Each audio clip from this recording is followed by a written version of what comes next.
KPBS On Demand is supported by Latino Legacy Foundation, presenting their Storyteller series, Reach for the Stars with Ellen Ochoa, the first Latina astronaut, former NASA director, and San Diego native. Sunday, June 29th.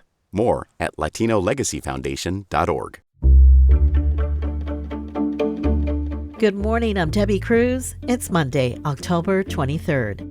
Oceanside is limiting the number of housing units that can be built in its downtown. But is that in violation of state law? That story just ahead. First, let's do the headlines. There's a special election coming up early next month.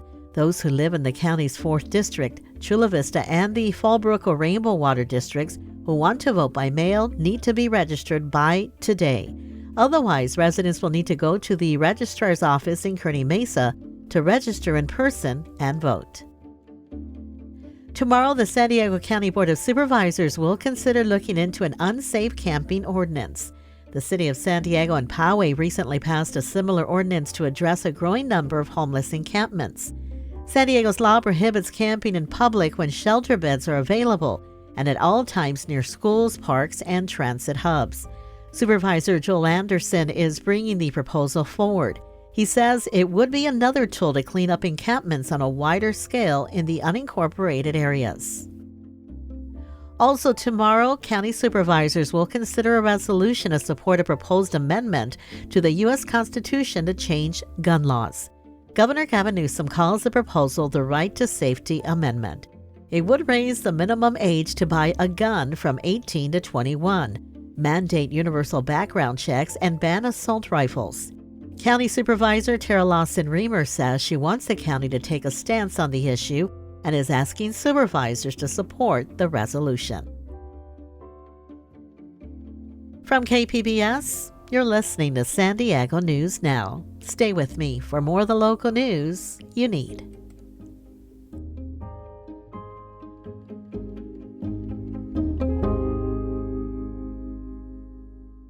KPBS On Demand is supported by Latino Legacy Foundation, presenting their Storyteller series, Reach for the Stars with Ellen Ochoa, the first Latina astronaut. Welcome Serenade by the all-female mariachi Amapolas, Sunday, June 29th. More at latinolegacyfoundation.org.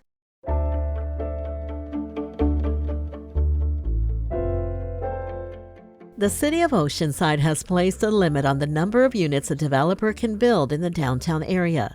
City leaders say this will preserve their beach town feel, but North County reporter Tanya Thorne found they may be going against state housing law. Oceanside City Council voted recently to limit developments to 86 units per acre in the downtown area.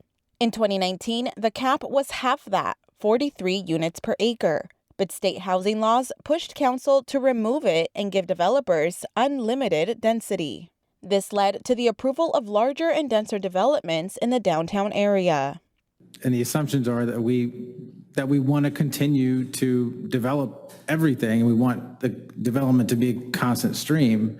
I think this is our opportunity to say what is a reasonable development. What is a development that we are actually seeking out to continue the development in our cities? Councilmember Eric Joyce said the limit can always be increased, but once a tower is built, there is nothing that can be done. Oceanside could make up for the limited housing downtown in other areas of the city. That would need to be outlined in the city's housing element plan submitted to the state. And Oceanside's plan is still under review. A risk housing advocates say could be flagged by state officials as a violation of housing law. Tanya Thorne, KPBS News.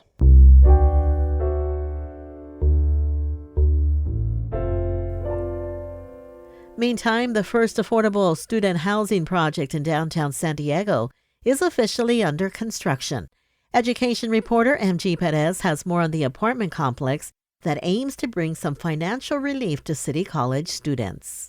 The 8-story building will provide housing for 800 students at the corner of 16th and C Streets downtown. It's prime real estate on the campus of San Diego City College. The Community College District is using a $75 million state grant to start design and construction in the next year.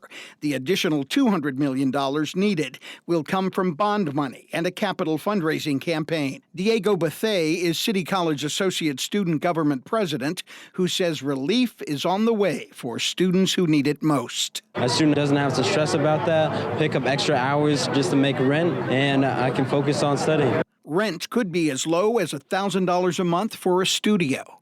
MG Perez, KPBS News.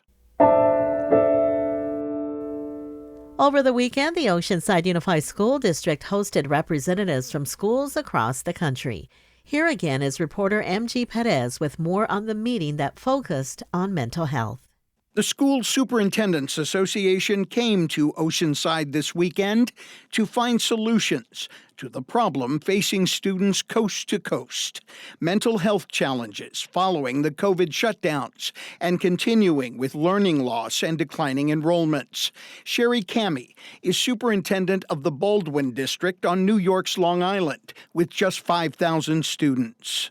There are many factors that are contributing to the anxiety in our youth and the fear that some of them feel.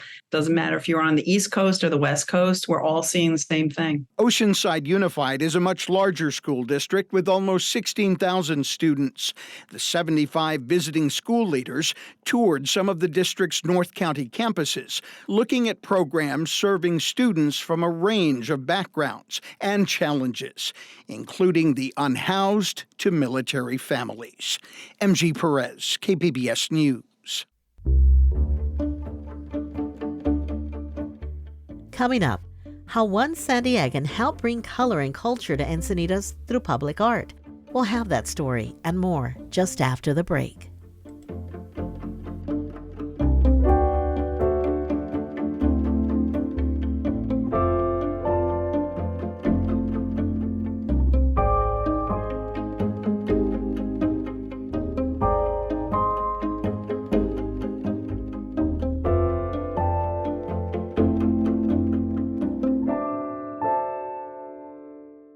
KPBS On Demand is supported by UC San Diego's Art Power, presenting cellist Joshua Roman, performing from his album Immunity, alongside music by J.S. Bach and more, Sunday, June 22nd at UC San Diego's Epstein Family Amphitheater. Reserve your tickets at artpower.ucsd.edu.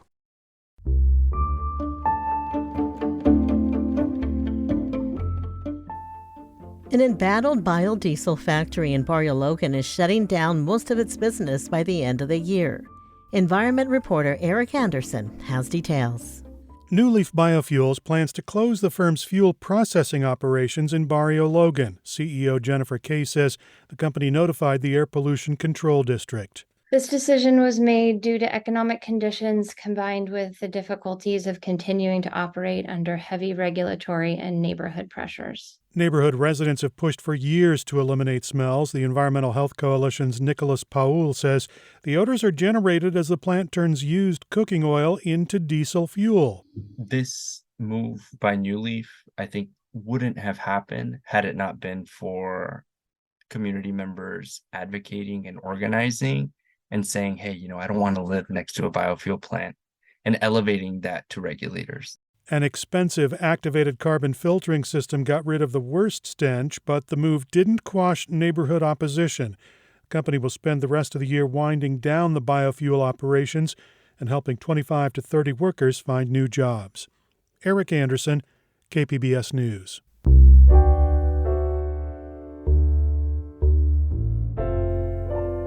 In other environmental news, San Diego researchers say public criticism could be a major tool to get countries to comply with climate-friendly goals they agreed to in the Paris Climate Agreement. Here again is reporter Eric Anderson. Many of the world's climate negotiators think making countries accountable for their international climate promises would be effective. UC San Diego professor David Victor says the Paris Agreement was adopted in 2015, but the pact has no enforcement mechanism. Each country every 5 years makes a pledge. Here's what we're going to do. And the naming and shaming mechanism is a way of looking and seeing whether the actions on the ground are consistent with the pledges that they've made. And if they aren't, to then call out those countries. Researchers polled climate negotiators. They say shaming non-compliant nations would work best with countries that have ambitious goals. The study is published in the Proceedings of the National Academy of Sciences. Eric Anderson, KPBS News. From Cardiff to Leucadia, Encinitas is chock full of color and culture. It comes in the form of murals and other public art pieces. Reporter Jacob Ayer explored the history of the beach town's public artwork. As you walk, bike, or drive along Highway 101 in Encinitas, it's easy to spot dozens of murals. But that wasn't always the case. There wasn't murals around. I had the whole town, man. I did so many murals around here, down in Cardiff, everywhere. Kevin Anderson would know. He's been a longtime North County resident and was one of the very first artists to paint murals in Encinitas. He explains how it all started, with a mural depicting an idyllic nature scene back in 1995. And I started right on D Street in Encinitas at a little Hawaiian restaurant, Kealani's. And that was my first mural in Encinitas. His work hasn't slowed down since. The 66-year-old is constantly creating private and public art pieces across North County. He stands in front of a large mural he recently painted of waves, birds, and plant-covered shoreline in the Leucadia neighborhood, and describes why public art pieces like his matter to a community. They're like windows, beautiful windows to look through, that you see something that you don't see every day. Takes you out of the typical mindset of driving down the road. You're walking down the sidewalk and you're thinking of all your thoughts, and you look up and you see this giant mural and you just go, wow. It just takes you away for a minute. There used to be just a few murals in Encinitas a decade ago. They've now blossomed into an abundance, with many public art pieces focused on the environment and different cultures. So a lot of his artwork, it's moving. You can see them along Highway 101, some in plain sight, and others tucked away like hidden treasures. We really wanted to make an impact by having multiple murals go up at the same time, basically. Irene Pian is executive director of Encinitas 101 Main Street Association. She says some of the murals started as a project to reduce crime in an alley back in 2015. Over time, they helped make Encinitas into an arts hub. Ultimately, what it has done, without us really knowing, is that it has really inspired a lot of artists, local artists that can do large murals like this, to come down and see downtown Encinitas as a location for art now. But what spurred the push for more public art in the first place? Encinitas Friends of the Arts president, Naime Woodward, says it was one piece in particular back in 2011. And then Surfing Madonna happened. The mosaic showing the Virgin of Guadalupe surfing was originally installed under a public bridge on Highway 101. Woodward says it challenged the very notion of what is art versus graffiti, and it gave a voice to the artists in town. It brought a lot of conversations in the community from every angle, and that was music to my ear. Very uncomfortable at times, but I think it catapulted the mural programs, and it just, again, put Encinitas on the map.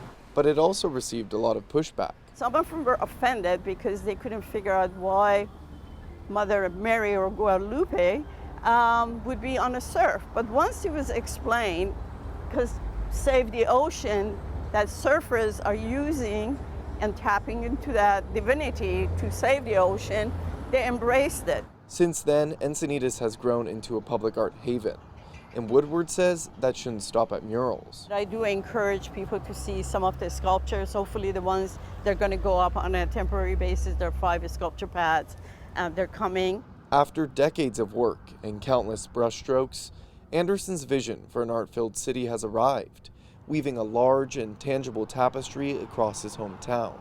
His influence is undeniable. I wanted to live in a world where it was like, art was like really important, and art meant something, and in a world where I could actually show people my art. Now, his murals are spreading beyond their borders and into other cities across San Diego and California, and with them comes a little bit of the essence of Encinitas. Jacob Ayer, KPBS News. That's it for the podcast today. As always, you can find more San Diego news online at kpbs.org. Join us again tomorrow for the day's top local news stories. Plus, we look at how a new type of court for those with psychotic disorders could help one San Diegan. I'm Debbie Cruz. Thanks for listening, and have a great Monday.